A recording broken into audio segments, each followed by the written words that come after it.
সর্বকাজে সফলতা যদি পেতে চান তাহলে এই ছোট্ট একটি কাজ করুন। যেকোনো কাজে যাবেন আপনি সফলতা পাবেনই পাবেন। এটা অতি প্রাচীন যুগ থেকে এই টোটকাটা করে সকলেই সফলতা পেয়েছে। আপনিও সফলতা পাবেন। কি করবেন? আপনি দশকর্মা দোকান থেকে একটা পৈতা কিনবেন। পৈতা কিনে আপনার হাতের ১ হাত পৈতা ছিঁড়ে নেবেন।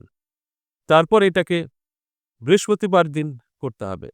রাতে একটি কাঁচা হলুদ নিয়ে থেতো করে ওই পৈতাটাকে হলুদ করবেন। করে কি করবেন?